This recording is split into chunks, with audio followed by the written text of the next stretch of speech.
มาส่งถึงพี่น้องผู้บันแห้งเสียงขาวเขาตั้งหมดตั้งเสียงอยู่ค่ะอ๋อวันเมื่อได้ก็ตกแม่อยู่ในวันที่12เดือนธันวาคมปี2025นี่แหละเฮาข่าวมาพบทบกันในตอนขยามกลางค่ำจ้อมกันค่ะ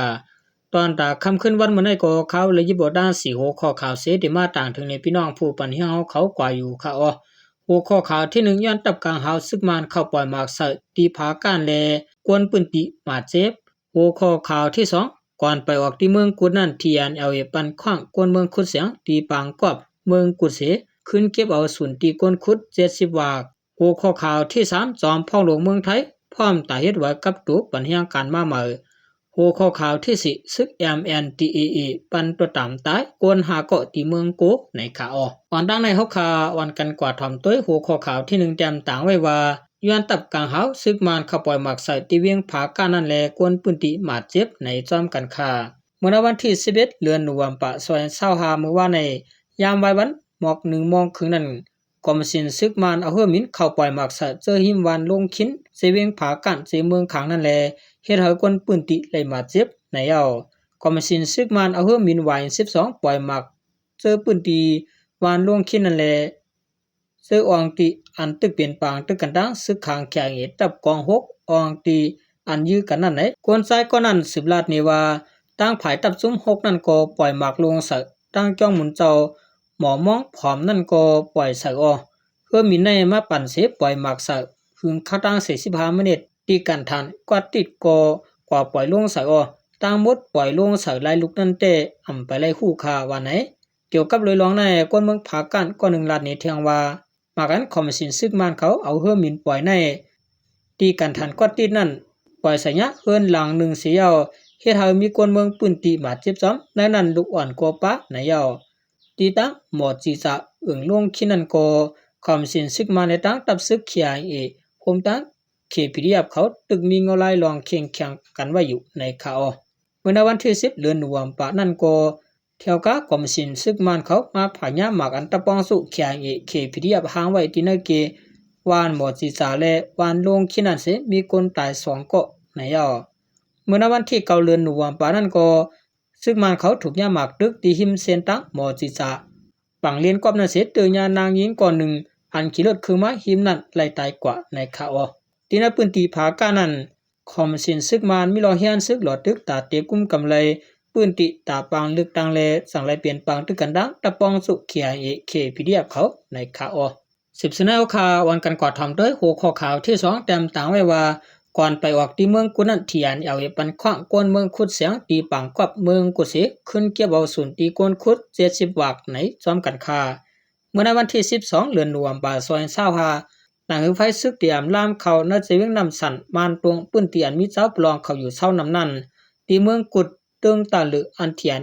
ตีเอาขึ้นปันของสีซึกมันเทียนจังไรปันขว้างกวนคุดเสียงตีในปังเลียนกับเมืองกุเสซิมเอาเสียงอันก้นเมืองขุดไหลมานั่น70วากในข่าวป้าเสซึกเทียนพร้อมใจตาตีเอาเมืองกุดขึ้นปันของเสซึกมันเท่านั้น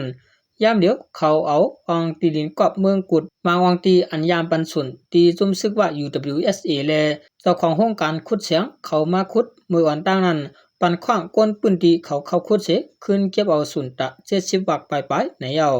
เกี่ยวเลยลองได้กวนปืนตีเมืองกุดก็1ลัดนี่ว่าบางตีอันเขาปันขว้างกวนปืนตีเขาขุดนั้นเมื่ออันตั้งแต่ปืนตีอันปันตับซึกว่า UWSA แลเจ้าของโครงการขุดเขาขุดไว้ก้อยอำไลขุดเอาละลายป้อเลยเสียงมาแต่ติเลยปันขึ้นเทียนเขาหมอก70วากในว่าในค่าบางเรียนกับณเมืองกุดในเป็นตีอันเสียงออกนำเลยเปิ้นสุดเสยามเหลียวที่เมืองกุดในเจ้าของโครงการคอมมานีขุดเสียงเขากำพองก็ตั้งตึก10ขุดไว้อยู่ในข่าวว่าเสของสิซึ่งมันตั้งซึกปรองเทียนเลยเจอกันกึดตึกจอมหนังเมืองเขตึกส่วนว่ายอนั้นเทียนเดียวจะเวียงเขากุมกำไว้นั้นว่าปันของสิซึกมันในยาวว่าเสของสิซึ่งมันตั้งเทียนเลยเจอกันกึดตึกจอมหนังเมืองเขส่วนอีนั้นตับซึกเทียนตีเลยเอาเมืองกุดและเมืองมิดอันเขากุมกำไว้นั้นว่าปันขึ้นตีของสิซึกมันเขาเยาในเสตาก้วยกาภายพิเดียบอันไลถูกเทียนส่วนสายนังเสขามซุ่มเลือดเสเขาปล่อยตึกจอมเทียนเขาซิมเอาไลเวียงซะไหนอำย่อมสุดถอยซึกออกปันเลตาซึกมันเตียวขึ้น2สิวิงนั้นมันอำไปง่าย ก่อนนั้นซึกมันเขาติเลยตึกโตกันดังพิริยับเทียงรู้ก่อนในข่าวพอถึงมาในวันที่20เดือนหนวมปานั้นซึกเทียนยาวเตกึดกันพองงำในเวียงเมืองกุดแลในเวียงเมืองมิดเสพอถึงมาในวันที่25เดือนหนวมปานั้นซ้ำซึกเทียนยาวติเลยทวนตัวออก2เวียงในกว่าดังหมดว่าในข่าว10สิงหาคมวันกันกอดทำต้อยหูข้อข่าวที่3เตรียมตามไว้ว่าจอมพ่องหลวงเมืองไทยพร้อมตัดเฮ็ดไว้กับตูปันเฮียงการมาหมักในจอมกันค่าเมื่อวันที่11เดือน25เมื่อวานในนางสาวตรีนุชเทนทองพ่องหลวงภายยังการเมืองไทยบอกลาดว่าตาเดกิริตปัญหาปริศนาลองขัดเคียนเฮียงการในเมืองนั้นอยู่ที่ลุ่มพ่องหลวงภายเฮียงการเลยอยู่ที่ลุ่มพ่องหลวงภายเฮียงการเลยยืนดิกต่างถึงไว้เฮาเลยเอาเฮียงการพิษหมายมี3จึงเมืองนั้นเข้ามาในขวางตะละในข่าวถึงมาวันปางกลุ่มจอมพ่องหลวงดวงปองจึงเมืองไทยเมื่อวันที่11เดือน25มื้อว่าในตั้งปางกลุ่มหันลีกำแถมตัดที่เป็นขว้างเฮียงการยานเมืองลาวเมียนมาและเวียดนามอยู่เศร้าเหตุการณ์กว่าและในเมืองไทยตาเข้าตั้ง1ปีในยาวเฮียงการซึ่งนั้นจึงเปลี่ยนเฮียงการยานเมืองอันยามมีว่าเฮียงการก้อยกาว่าเขาหมดอายุเปียดซึ่งนั้นแลตั้งเฮียงการยานเมืองซึ่งอันอำไปมีวัดว่าสังเสเหตุการณ์อยู่ไว้ในเมืองไทยในยาวคนชมใช้มรกตศิวันผู้ก้อนห้องการผ่ายกวดทัดเฮียงการกอลาดว่าเฮียงการยานเมืองลาวเมียนมาและเวียดนามเสื้อที่เฮ็ดว่าเฮียงการนั้นตัวไล่เจอตื้อหมายพังมัดปงตินตีวันเมืองเจ้าเก่าแลตีไล่มีว่าขับของตีวันเมืองเจ้าเก่าในยาวลูกอ่อนอายุ18ปีลงเตออันประมาจอมปอเมเฮียงการยานเมืองนั้นตีไล่เฮ็ดว่าขับของปาอยู่ลีประกันสุขภาพตีห้องยาหลงอันก้องกายกันตั้งตีกดทัดไว้ปาอยู่ลีในค่าลองเฮ็ดวัดว่าหมายพังว่าเฮียงการจะในตีไล่เตเฮ็ดไว้หลังลุมปองหลวงภายเฮียงการแลภายพองงำเนกระทรวงมหาดไทยเขาปืนเผาออกมาในค่าเฮียงการยานเมืองกัมพูชาได้ว่าเสมีลองปฏิขัดกันติเลียนดินเสติกึดยังตาเตต่อปันอายุว่าเฮียงการตา1ปีกวนมาเหมือก็มีส่วนเฮ็ดวัดไว้ในค่าลองเฮ็ดว่าเฮียงการตากวนมาเหมือเขาในมือเลือนป่วนมาเดือน10เหมือก็ยามปืดปันต่างซื้อเนมลิดไว้ในเว็บไซต์ภายเฮียงการเสตาปักเบิงลายเฮ็ดสร้างไปเตโตแลไลกึดยังไว้ในข่าวในก็เป็นข่าวนี้ตอนตาพี่น้องเขาเจือนไปมีวัดมีเวออันอยู่ไว้ทางเมืองไทยในค่ะ10สิงหาคมวันกันกอดทำด้วยหัวข้อข่าวที่4เตรียมต่างไว้ว่าซึก MNDAA ปันตัวตามควักและตามตายกวนหาเกาะตีเมืองโกในจอมกันค่าซึก MNDAA ปันตัวตามควักและตามตายกวนหาเกาะตีเมืองโกเสเวียงหมู่เจจึงได้ปอดของเมื่อในวันที่11เดือน25ยามกลางในเมื่อวานในซึกเก่ากลางเอากวนเสืออันติยบทัดท้องไว้ว่ามีทางพิษใหญ่ในสิปันตัวตามควักและตามตายต่อหน้ากวนเมืองในข่าวกวนมีทางพิษอันเขาเอาออกมาหาก็นั้นเป็นกวนมีทางพิษเหมือนหนังกันจันนูลายเลฆ่ายามตายเสือในซึกเก่ากลางปืนเผาเนปืนตัวหูย่อยต่างเสียงเสแตบตัดปันตัวตามตาย3ก็ตัวตามคอก2ก็เลยหูหนังไหนกวนใจปืนตีลาตีผู้ด้วยฮอกว่าญาติตามตาย3ก็เปลี่ยนเจ้ามันก็1เจ้าไตก็1เลยเจ้าเขก็1เที่ยง2ก็แต่ตามคอก14ปี1ก็เลย10ปี1ก็วันในข่าวนักกวนญาตามตาย3ก็นั้นเปลี่ยนมันก็1ไตก็1และเขก็1เจ้ามานั้นมีตังพิษขายามมีเลี้ยงแลลาปานก็1เสปลายกว่าอยู่ตีปางซ้ายซึกเก่ากลางขึ้นกว่าติงยอบเลยมาเจ้าไตนั้นซ้ำเป็นก้นอยู่ตั้งวันน้ำจอนตางพิษยื้อเปื่อนตาย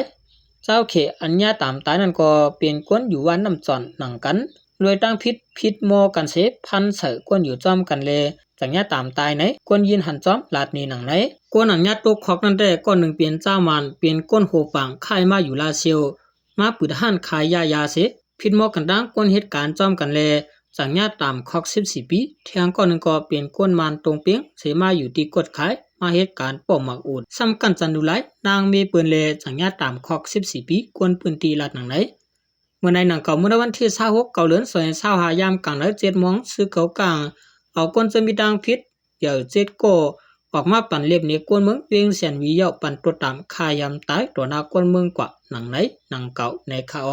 นาลินคึกร้อนหมาย2อันซึกว่า UWSA กุ้มกำแล